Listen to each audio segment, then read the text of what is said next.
My main artistic project during the first few months of this year has been recording my music for the Book of Deer suite, revising, rehearsing, recording, editing, mixing. It's been a long process arriving at this stage.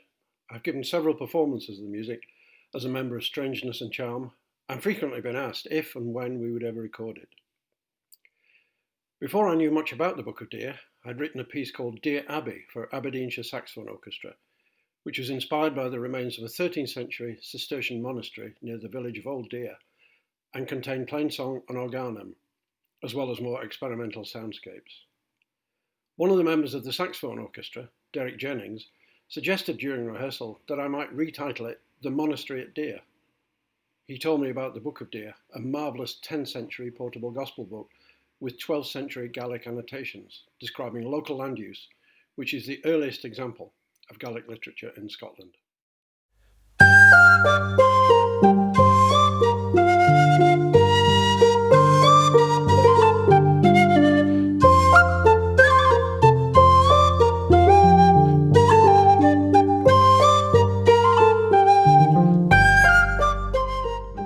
The marginalia includes some astonishing images, which appear to be random cartoons, but in fact carefully highlight important phrases in the Gospels. The book was written and later annotated near Old Deer, although the original monastery is as yet unrevealed by excavation. Derek Jennings is a member of the Book of Deer project, which exists to promote interest in and appreciation of the Book of Deer, and he asked me if I would be interested in a commission to write music to help raise the profile of the book. I agreed and decided to write it for my band Strangeness and Charm, Maarten Verbraeken on trumpet, baroque trumpet, flugelhorn and shofar, Fraser Burke on keyboard and accordion, Kenny Irons on electric bass, acoustic bass and tubular bell, Andy James on drums and percussion. I play mainly soprano and alto saxophones, but also bass clarinet, low whistles and wind synthesizer. Although our work as a band had been straight-ahead jazz up to this point, I knew they could handle divergent styles, and felt able to compose music involving plainsong, baroque dance movements, Scottish slow airs with variations, reels and jigs with and without funky grooves, a Hebridean walking song, disco, and electronic soundscapes. It seems to work somehow.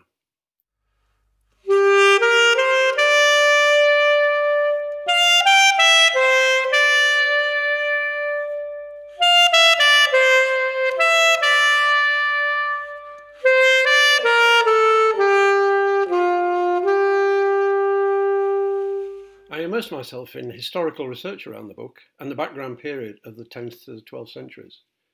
Eventually, I decided on a format of a 12-movement suite inspired by three areas of focus: the book itself, the original monastery, and the working community I imagined to be living around it.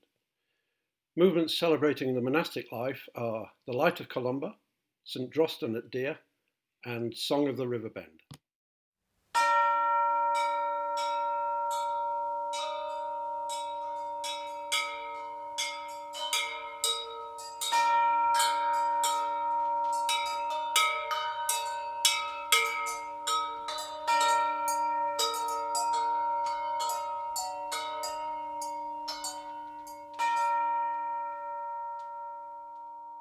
In Song of the River Bend, there's a crossover between the monks and the community, where the plainsong is all but obliterated by percussion commentary. The movement, "This Splendid Little Book," is taken from another quote by the scribe and celebrates the detail and intricacy through variation.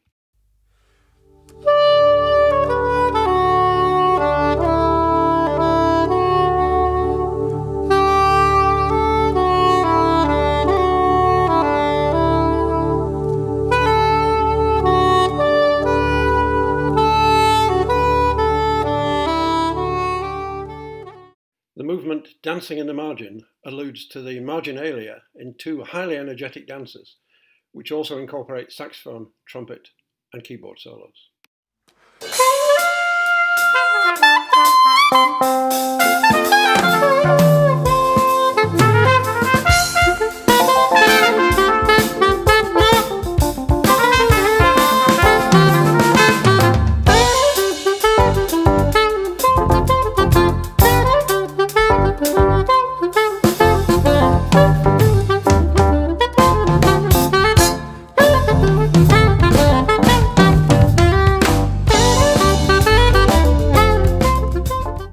first performance was given in the Great Hall at Crimmermogget, courtesy of the owners, Viscount and Lady Petersham.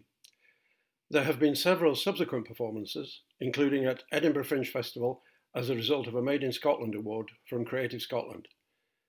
The catalyst for this year's recording came on a special visit to see the Book of Deer itself, which is housed in the University Library in Cambridge.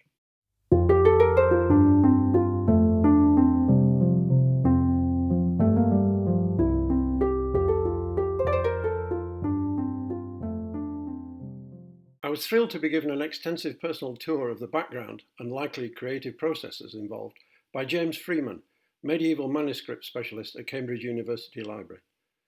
I'd explained in advance the reason for my interest in the book, and James seemed genuinely interested in the musical homage I had created, asking if it might be possible to stream some of the music alongside the online version of the book.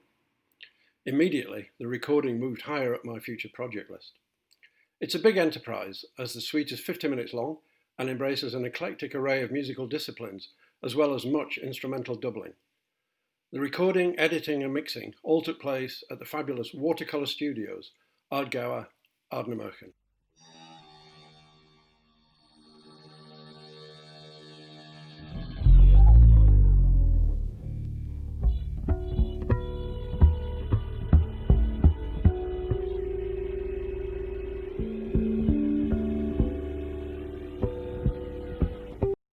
The studio is owned and managed by engineer and bassist Nick Turner and his wife Mary Ann Kennedy, Gaelic singer, harpist, composer, radio and TV presenter.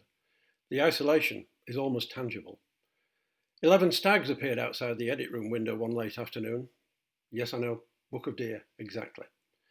I've recorded in this studio many times, most recently with the fabulous Quirk saxophone quartet on another set of my pieces. Engineer Nick Turner's creative contributions were important, especially on the soundscape track, which added electronic treatments of rattles, gongs, mini-synths, Indian tempura, miniature cow, glass bottle, door creaking and breathing. This movement is a prayer for the soul of the wretch who wrote it, a line taken from the book itself. The 12th century Gaelic annotations included this unusually personal plea from the scribe, and the piece is an imagining of his state of mind.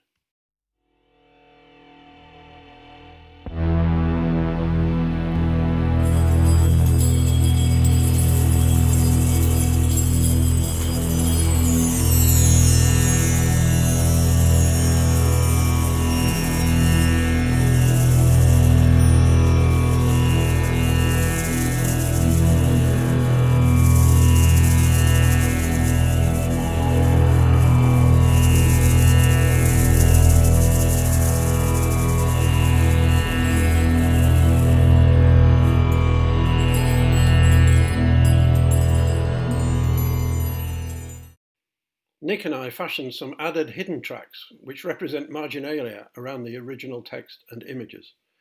Only the Book of Kells contains comparable marginalia, and those in the Book of Deer are closely related to Pictish carvings found in northeast Scotland.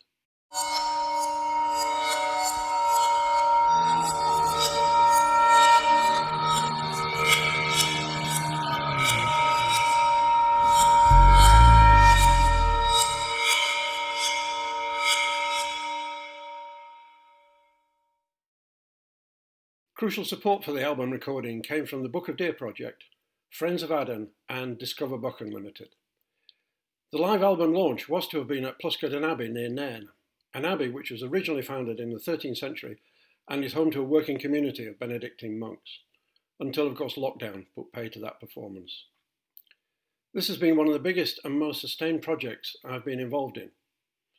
Much like the 13th century monk who scribbled on the margins of the Book of Deer, I ask anyone who listens to this music to say a prayer for the soul of the wretch who wrote it.